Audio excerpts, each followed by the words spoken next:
नमस्कार, आप देख रहे हैं न्यूज़ वन इंडिया और मैं हूं आपके साथ अमृता चौहान। रक्षा मंत्री राजनाथ सिंह का लखनऊ का दौरा है। आज एक दिवसीय लखनऊ दौरे पर रक्षा मंत्री हैं राजनाथ सिंह। सुबह 11:45 पर लखनऊ एयरपोर्ट पर पहुंचेंगे और आज उनके कई कार्यक्रम हैं, जिनमें से एक कार्यक्रम खास भी है क्योंकि आज पूरे प्रदेश में श्रद्धांजलि सभा आयोजित की जा रही है पूर्व मुख्यमंत्री कल्याण सिंह के लिए, और राजनाथ सिंह उन्हें श्रद्धांजलि भी देने जाएंगे। इसके अलावा वो कई कार्य परियोजनाओं का लोकार्पण करेंगे, शिलान्यास करेंगे। रक्षा मंत्री राजनाथ सिंह आज लखनऊ दौरे पर हैं, एक दिवसीय दौरा है।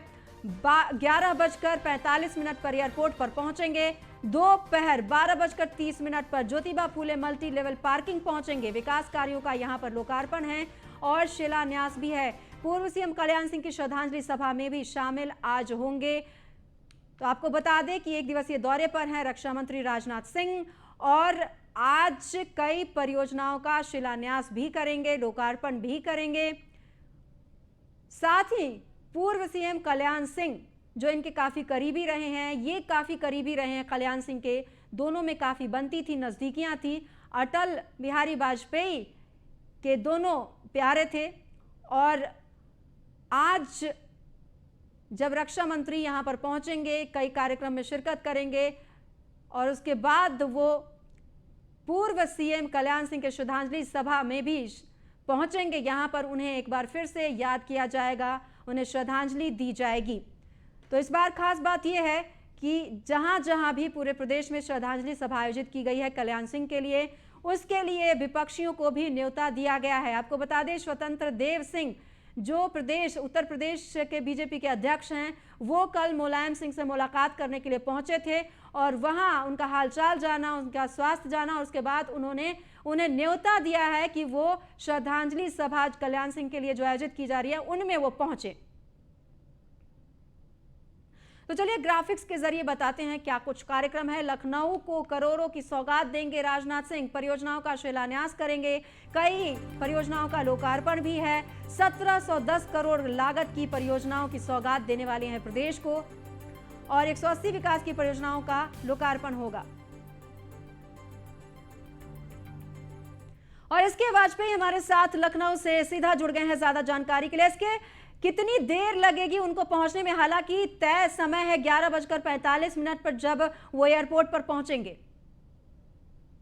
गृह रक्षा मंत्री राजनाथ सिंह 11:45 पर लखनऊ एयरपोर्ट पहुंचेंगे, जहां से वो सीधे कार्यक्रम स्थल जो कि चौक में है उस ज्योतिबा राव फुले स्टेडियम में पहुंचेंगे, जहां पर जो मल्टी लेवल पार्किंग बनाई गई है वहां पर ये पूरा कार्यक्रम होगा, जिसमें मुख्यमंत्री Yogi Adityanath, deputy CM Keshav Prasad Maurya, deputy CM doctor Dinesh Sharma, उसके अलावा नगर विकास मंत्री आशुतोष टंडन, साथ ही साथ में उत्तर प्रदेश के संसदीय कार्य मंत्री सुरेश खन्ना, उसके अलावा उत्तर लखनऊ की मेयर संयुक्ता भाटिया इस कार्यक्रम का हिस्सा होंगी। 1710 करोड़ रुपए की 180 परियोजनाएं हैं जिनका शिलान्यास और लोकार्पण आज रक्षा मंत्री और साथ ही साथ मुख्यमंत्री योगी आदित्यनाथ करने वाले हैं। निश्चित तौर पर ये योजनाएं राजधानी लखनऊ के लिए बड़ी सौगात हैं, क्योंकि राजधानी लखनऊ में कई चीजों की जरूरत है।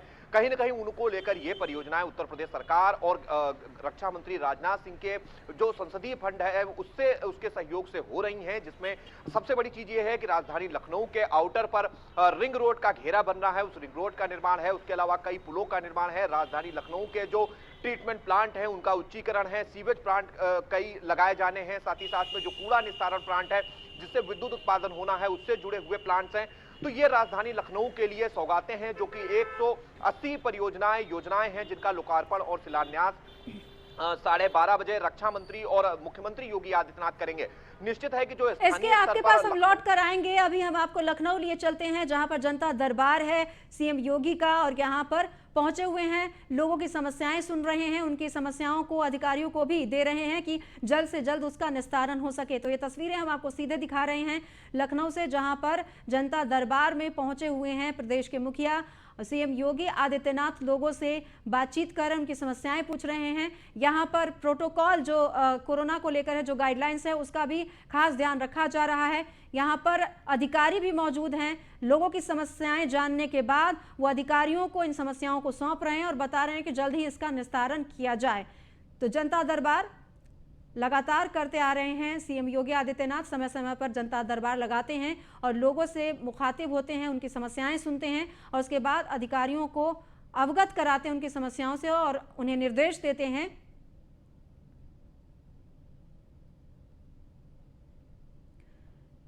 तो अवगत कराते हैं कि उन्हें निर्देश भी दिया जाता है कि जल्द से जल्द उनके कार्यों का निस्तारण हो सके। तो जनता दरबार में फरियादियों से बातचीत कर रहे हैं, उनकी समस्याएं सुन रहे हैं। तो ये सीधी तस्वीरें हम आपको दिखा रहे हैं लगातार सीएम योगी आदित्यनाथ की, जहां जनता दरबार में यहां पर आम लोग पहुंचे हुए हैं। और ये आपको हम दिखा रहे हैं, ये बैठक चल रही है। ये सीधी तस्वीरें हम आपको दिखा रहे हैं लखनऊ से, जहां पर बैठक में भी मौजूद हैं यहां पर, और टीम लाइन की ये बैठक है। इस बैठक में तो सभी अधिकारी भी मौजूद हैं टीम लाइन की बैठक में, और इस बैठक में क्या कुछ खास होना है ये भी अहम है। टीम 9 के साथ ये बैठक चल रही है और टीम 9 की बैठक की ये सीधी तस्वीरें हम आपको दिखा रहे हैं लखनऊ से, ये सीधी तस्वीरें।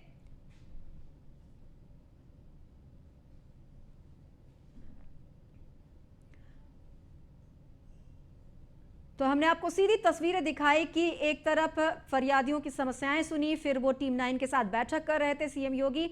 और आपको जैसा कि हम लगातार बता रहे हैं कि आज रक्षा मंत्री का लखनऊ का दौरा है। वो 11:45 पर एयरपोर्ट पर पहुंचेंगे, कई परियोजनाओं का शिलान्यास करेंगे और लगातार हमारे साथ लखनऊ से एसके बने हुए हैं ज्यादा जानकारी के लिए। इसके जो परियोजनाओं की आप बातें कर रहे थे, उससे प्रदेश के लोगों को कितना फायदा पहुंचने वाला है, और खास बात ये कि आगामी चुनाव नजदीक है, इसके तहत इन परियोजनाओं को जोड़कर देखा जाए। बिल्कुल निश्चित है, क्योंकि उत्तर प्रदेश में अगर हम कहें तो यह चुनावी वर्ष चल रहा है। अगले वर्ष ही 2022 में विधानसभा के चुनाव होने हैं। रक्षा मंत्री राजनाथ सिंह लखनऊ से सांसद हैं और सीएम योगी आदित्यनाथ लगातार कोशिश कर रहे हैं कि जो भी योजनाएं हैं, परियोजनाएं हैं, खासतौर पर जो महत्वाकांक्षी परियोजनाएं हैं, उनको समय रहते पूरा किया जाए और 2022 के इलेक्शन से पहले इन चीजों को पूरा कर लिया जाए। हालांकि राजधानी लखनऊ में अगर देखें तो उत्तर प्रदेश में योगी सरकार बनने के बाद 7 पुलों का निर्माण राजधानी लखनऊ में ओवरब्रिज का हुआ है, जिससे कहीं ना कहीं जाम की समस्या से थोड़ा निजात राजधानी लखनऊ वासियों को जरूर मिली है। अब इसके अलावा भी कई ऐसी योजनाएं हैं, परियोजनाएं हैं जिनका लखनऊ में शिलान्यास और लोकार्पण होना है, जिसमें आज कार्यक्रम होने जा रहा है। 180 परियोजनाएं और योजनाएं हैं जिनको आज सीएम योगी आदित्यनाथ और रक्षा मंत्री राजनाथ सिंह लखनऊ वासियों को सौंपेंगे। निश्चित है कि लखनऊ ऐसा शहर है जहां पूरे प्रदेश भर के लोग आते हैं और कहीं ना कहीं प्रदेश भर के विभिन्न जो विभाग हैं उनके मुख्यालय भी लखनऊ में है। तो ऐसी स्थिति में लखनऊ को जाम से बचाने, स्मार्ट सिटी के तहत लखनऊ का विकास करने और स्मार्ट सिटी के तहत ही आज इन 180 परियोजनाओं योजनाओं का लोकार्पण शिलान्यास भी होने जा रहा है। तो निश्चित है कि लखनऊ में किस तरीके से चीजें बेहतर हो, चाहे घर घर पेयजल हो या उसके अलावा सड़कों का उच्चीकरण हो या उसके अलावा सीवेज ट्रीटमेंट प्लांट हो या उसके अलावा जो कूड़ा से बिजली बनाने का प्लांट है जो कि राजधानी लखनऊ के आउटर में लगाया गया है, उसको किस तरीके से शुरू किया जाए। उसके अलावा राजधानी लखनऊ की कई हाइलाइट्स हैं, उनको किस तरीके से सुधारा जाए, चौराहों का कैसे उच्चीकरण किया जाए। कई ऐसे जगहें हैं, चौराहे हैं जहां पर जाम लगता है, वहां पर पुलों का निर्माण है। ये कई ऐसी परियोजना है। साथ ही साथ मल्टी लेवल पार्किंग जिसमें आज ये कार्यक्रम होने जा रहा है, जो चूंकि चौक में स्थित है, उसको भी आज सीएम योगी आदित्यनाथ और रक्षा मंत्री राजनाथ सिंह लखनऊ वासियों को सौंपेंगे ताकि वहां पर जाम की समस्या से निजात मिल सके। तो इस तरीके से ये 180 परियोजनाएं हैं जो पूरे राजधानी लखनऊ के अलग अलग क्षेत्रों की हैं। इनका शिलान्यास और लोकार्पण कार्यक्रम वहीं चौक स्थित इस मल्टी लेवल पार्किंग से होगा। तो निश्चित है कि एक महत्वपूर्ण कार्यक्रम जिसमें सीएम योगी आदित्यनाथ, साथ ही साथ उत्तर प्रदेश के दोनों डिप्टी और नगर विकास मंत्री आशुतोष टंडन, उसके अलावा लखनऊ की मेयर संयुक्ता भाटिया समेत विभिन्न जो विधायक हैं राजधानी लखनऊ से, वो भी इसका हिस्सा होंगे। जी इसके 180 परियोजना आप कह रहे हैं और जिस तरह से आप बता रहे हैं कि जो आम जन की लोगों की मूलभूत सुविधाएं हैं वो इस तरह की परियोजनाओं से जुड़ी हुई हैं, तो जितनी जल्दबाजी में ये सब किया जा रहा है, चुनाव नजदीक है, तो कहीं नहीं कहीं आम लोगों को ये संदेश देने की कोशिश है कि वो इस सरकार में विश्वास बनाए रखे और जब दोबारा सरकार बनाएंगे तो इसी तरह की परियोजनाएं आएंगी और इसी तरह की सुविधाएं उन्हें फिर से दी जाएंगी। बिल्कुल निश्चित है, क्योंकि उत्तर प्रदेश सरकार की कोशिश यही है कि जिन चीजों का वायदा उत्तर प्रदेश सरकार ने किया था जब 2017 की सत्ता में आई थी, तो कहीं ना कहीं उनको समय रहते पूरा कर दिया जाए, क्योंकि विपक्ष को कोई ऐसा मौका ना मिले जिससे वो बीजेपी सरकार पर हमलावर हो सके। तो निश्चित है राजधानी लखनऊ पर ज्यादा अटेंशन होता है, क्योंकि विभिन्न दलों के मुख्यालय भी राजधानी लखनऊ में है, चाहे वो समाजवादी पार्टी हो या बीएसपी हो। तो ऐसी स्थिति में कहीं ना कहीं लखनऊ की स्थिति सुदृढ़ हो, जाम की व्यवस्था से निजात मिले, उसके अलावा जो लखनऊ की मूलभूत सुविधाएं हैं, चाहे घर घर पेयजल की व्यवस्था हो, कुल मिलाकर आम जन को सुविधा देने की बात है इस परियोजनाओं के जरिए। बहुत बहुत धन्यवाद इसके इस तमाम जानकारी के लिए। बढ़ते हैं आगे। सपा अध्यक्ष अखिलेश यादव ने बीजेपी पर निशाना साधा है। अखिलेश यादव ने अपने ट्वीट में लिखा है, भाजपा की झूठ, पाखंड, फरेब, बहकावे, भटकावे, नफरत, हिंसा, नकारात्मकता और धोखाधड़ी से भरी राजनीति को जनता अब सड़क पर लेकर आ रही है। तो काफी हमलावर दिखे अपने ट्विटर हैंडल के जरिए अखिलेश यादव, और उन्होंने लिखा है आगे कि भाजपा की सबसे बड़ी समस्या ये है कि वो जितना ज्यादा प्रचार कर रही है, लोग उतने ही ज्यादा उसके खिलाफ होते जा रहे हैं। राजधानी लखनऊ में 69,000 शिक्षक भर्ती घोटाले को लेकर लगातार प्रदर्शन कर रहे हैं, जिसमें शिक्षकों के साथ कांग्रेस भी सरकार के खिलाफ विरोध प्रदर्शन कर रही है। कांग्रेस के प्रदर्शन को लेकर अजय कुमार लल्लू का कहना है कि जब तक सरकार शिक्षकों की बात नहीं सुनेगी, तब तक कांग्रेस सड़क से सदन तक उनके साथ रहेगी। 69,000 शिक्षक भर्ती को लेकर लगातार जो शिक्षक है वो सड़कों पर नजर आ रहे हैं और आज भी इको गार्डन में वो बड़ा प्रदर्शन कर रहे हैं। आप देख सकते हैं कि तेज बारिश हो रही है, उसके बावजूद जो लोग हैं वो यहाँ पर जमे हुए हैं, प्रदर्शन लगातार चल रहा है। इस वक्त हमारे साथ कांग्रेस के प्रदेश अध्यक्ष अजय कुमार लल्लू मौजूद हैं। सर, क्या कहेंगे कि किस इस तरह जिस लोग सड़कों पर नजर आ रहे हैं और अभी तक उनकी आवाज जो है पहुँच नहीं रही है सरकार के सामने? देखिए, 69,000 शिक्षक भर्ती में आरक्षण का महा घोटाला हुआ।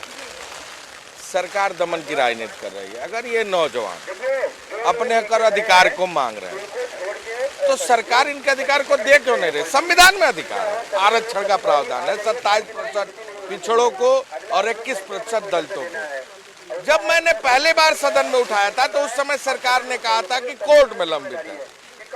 कोर्ट से मामला पूरी तरह डिस्पोजल हो गया। बाद में पिछड़ा वर्ग आयोग ने इन्हें पत्र लिखा और कहा कि आरक्षण में घोटाला हुआ। उस समय आरक्षण घोटाले की प्रक्रिया में जहां सरकार को, पिछड़ा वर्ग आयोग को जवाब देना चाहिए, उन्होंने कोई जवाब नहीं दिया। हमने इस बार सदन में मांग किया कि सरकार category wise, cut off wise और गुणांक वाइज सूची प्रकाशित करे। उस पर भी ये सरकार तैयार नहीं है। 72 दिनों से ये आंदोलन कर रहे हैं। कांग्रेस पार्टी इनके साथ खड़ी है, इनके हक और अधिकार की लड़ाई को लड़ने का काम करेगी और जब तक इनको न्याय नहीं मिल जाता सड़क पर भी इनके साथ रहेंगे और मजबूती के साथ सदनों में भी इन मुद्दों को उठाते रहेंगे। प्रदेश अध्यक्ष लल्लू, जिन्होंने बताया कि वो लगातार इनके साथ हैं और आगे भी रहेंगे अगर जो सरकार इनकी सुनवाई नहीं करती है तो। समीर कंटी के साथ तकमा Sheikh, news on India, Lucknow. खबर उन्नाव से। लखनऊ में निजी सचिव की आत्महत्या का मामला है। उन्नाव जिले से जुड़े थे निजी सचिव के तार और रास में बहन के घर मुकदमों को लेकर परेशान था निजी सचिव। इस मामले में एसएचओ से कई बार न्याय की गुहार लगाई थी। एसएचओ और रास से परेशान होकर आत्महत्या का कदम उठाया, ये कहा जा रहा है। सुसाइड लेटर में तत्कालीन से लेकर वर्तमान एसएचओ पर आरोप हैं। आईजी लक्ष्मी सिंह ने मामले की जांच पड़ताल की है। वर्तमान एसएचओ हर प्रसाद अहिरवार, एसआई तमीजुद्दीन दोषी हैं, ये कहा जा रहा है। एसपी उन्नाव ने सभी को तत्काल प्रभाव से निलंबित कर दिया है। 8 घंटे तक एसपी अविनाश पांडे ने और रास थाना क्षेत्र में जांच की है और रास थाना क्षेत्र के बहादुरपुर खंजड़ गांव से जुड़ा हुआ ये मामला है।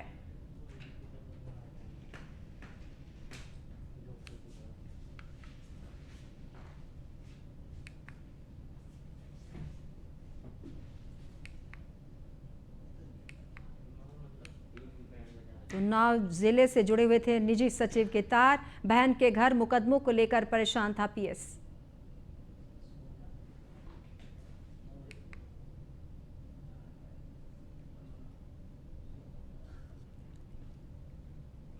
तो उन्नाव जिले से जुड़े थे निजी सचिव के तार। निजी सचिव परेशान होकर उसने खुदकुशी की है। बहन के घर मुकदमों को लेकर परेशान चल रहा था पीएस, और इसी को लेकर उसने सुसाइड नोट भी छोड़ा है। एसएचओ से कई बार न्याय की गुहार लगाई थी, लेकिन सुनवाई नहीं हुई और अब इस मामले में कार्रवाई की गई है। आरोपियों को निलंबित कर दिया गया है। उन्नाव जिले से निजी सचिव के तार जुड़े हुए थे।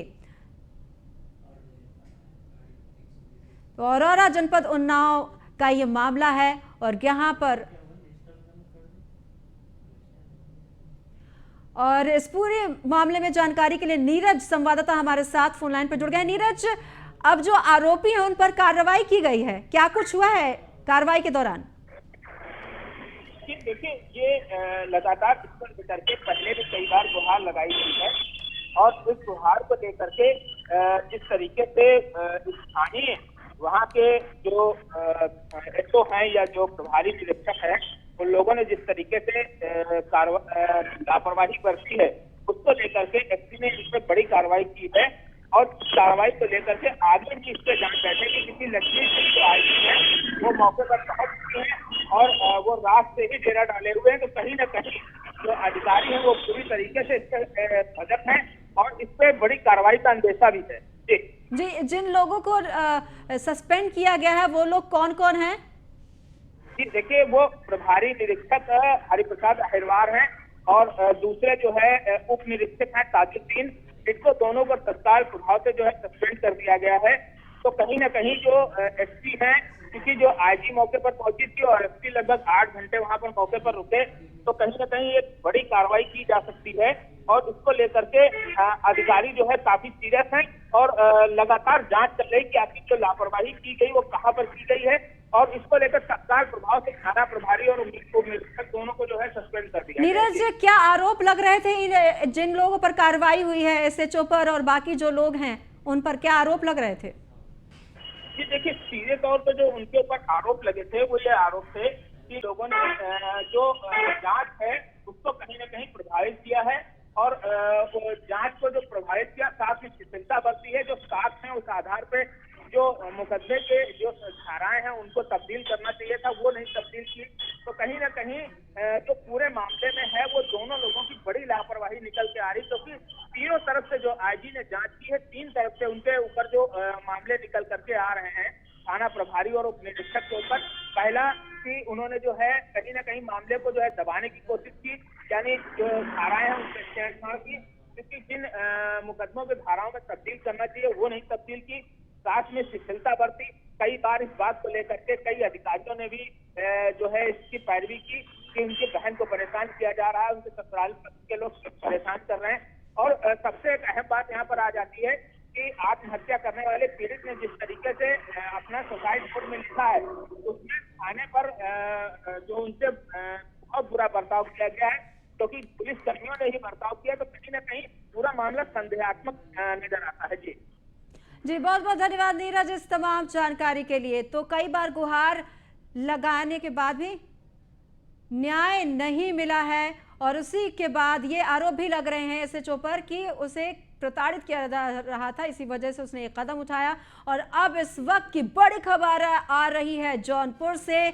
आपको बता दें, सपा नेता केपी यादव का निधन हो गया है। जौनपुर से बड़ी खबर, सपा नेता का निधन हुआ है। लखनऊ के मेदांता अस्पताल में आज सुबह आखिरी सांस ली है। पूर्व गौ सेवा आयोग के अध्यक्ष थे डॉक्टर केपी यादव। तो मुलायम सिंह यादव के बेहद करीबी थे केपी यादव और गौ सेवा में भी उन्होंने भूमिका अदा की थी। सपा नेता डॉक्टर केपी यादव का निधन हो गया है। उनका इलाज चल रहा था लखनऊ के मेदांता अस्पताल में और आज सुबह ही आखिरी सांस ली है।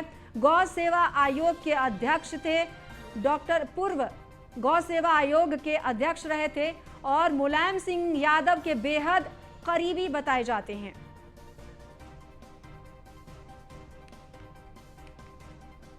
खबर रामपुर से, जहां पर बीते सोमवार रात सिपाही की गर्दन चाइनीज मांझे से कट गई। सिपाही को नाजुक हालत में अस्पताल में भर्ती कराया गया है। बताया जा रहा है कि कोतवाली थाना इलाके के गांधी समाधि के पास सिपाही चाइनीज मांझे की चपेट में आ गया और पिछले 15 दिन पहले चाइनीज मांझे की चपेट में आने से 3 साल की एक बच्ची की जान चली गई थी। वहीं प्रशासन चाइनीज मांझे की बिक्री पर रोक नहीं लगा पा रहा है। आपको बता दें कि चाइनीज मांझे पर रोक है, उसके बावजूद भी धड़ल्ले से इसकी बिक्री हो रही है। और आज आलम यह है कि एक पुलिस वाले ही इसकी जद में आ गया है, उसकी गर्दन कट गई है और ड्यूटी कर जा रहा था इस सिपाही, तो जख्मी हालत में अस्पताल में भर्ती कराया गया है। इस सिपाही को गर्दन में कट लगने से हालत काफी खराब बताई जा रही है इस सिपाही की। ये बता रहे हैं कि चाइनीज महिला इनकी गर्दन पे लगा है, जैसा कि दिख रहा है कि ये गर्दन में भी कट गया है हल्का सा सुपरफिशियल, और फिलहाल तो ड्रेसिंग कर दी है, इंजेक्शन लगा दिए, ज़्यादा कोई गंभीर ऐसी समस्या नहीं है। पुलिस लाइन बता रहे हैं ऑन ड्यूटी से परवेश कुमार नाम। गांधी समाधि से पहले है और मैं प्रधान न्यायाधीश सरवर हुसैन रिजवी के साथ चाइना में गांधी समाधि से पहले। वहीं प्रदेश में हर्ष फायरिंग का मामला सामने आया है। लगातार इस तरह के मामले सामने आते रहे हैं जो रुकने का नाम नहीं ले रहे। कानपुर में बर्थडे का केक काटने के दौरान हर्ष फायरिंग की गई, लाइसेंसी रिवॉल्वर से ताबड़तोड़ फायरिंग की गई, जिसका वीडियो सोशल मीडिया पर वायरल हो गया है। वीडियो 6 दिन पहले का बताया जा रहा है। पूरा मामला गोविंद नगर थाना क्षेत्र का है। तो ये तस्वीरें देखिए किस तरह से केक काटने के दौरान यहाँ पर हर्ष फायरिंग की गई, ताबड़तोड़ एक के बाद एक गोलियां चलाई गई और ये वीडियो अब वायरल हो चुकी है। हापुड़ के पिलखुआ के मोहल्ला गढ़ी में जन्माष्टमी कार्यक्रम के दौरान देर रात मुंह में पेट्रोल भरकर करतब दिखाना एक शख्स को भारी पड़ गया। इस दौरान आग लगने से 5 बच्चों समेत 8 लोग झुलस गए। आनन फानन में सभी घायलों को अस्पताल में भर्ती कराया गया है। उपचार के बाद कुछ को घर भेज दिया गया है। वहीं घटना के बाद मोहल्ले में अफरा तफरी का माहौल रहा। ये घटना रात करीब 11:30 बजे की बताई जा रही है।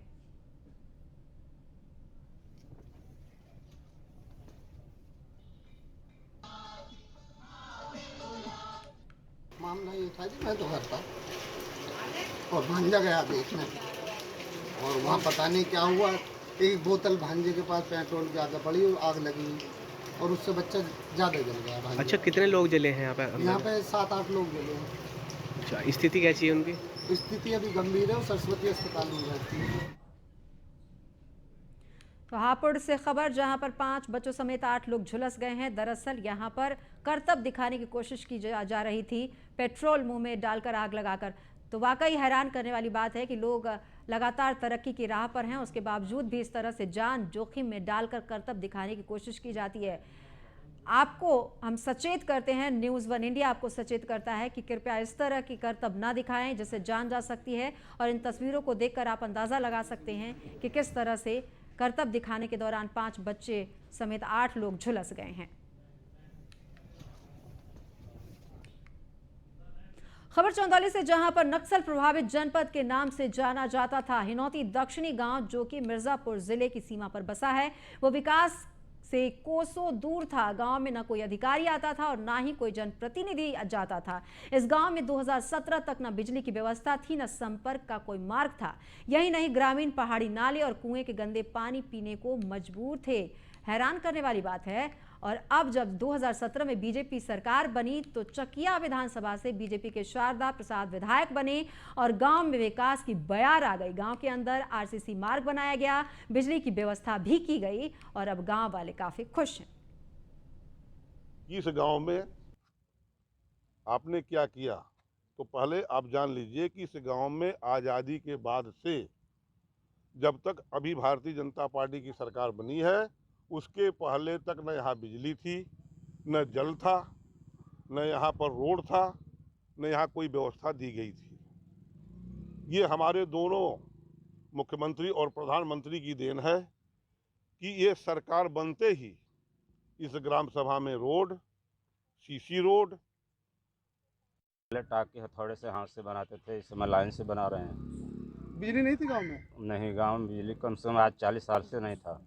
अब बिजली सुलभ हो गया गांव में? इस समय तो है भाई, वर्तमान में है। ये हमारे वर्तमान में जो मुकेश प्रधान जी, इनको हम लोग बनाए हैं, इन्हीं के वजह से बिजली आई है, हम तो यही जान रहे हैं। हमारे गांव में पहले बिजली नहीं थी 2017 के पहले, और 2017 में जब सरकार बनी तो हमारे गांव में बिजली सबसे प्राथमिकता, मूलभूत सुविधा में हम लोग बिजली की मांग कर रहे थे और विधायक जी के द्वारा हम लोग दौड़कर प्रयास करने के बाद हम लोग यहाँ। फिलहाल इस बुलेटिन में इतना ही। नमस्कार।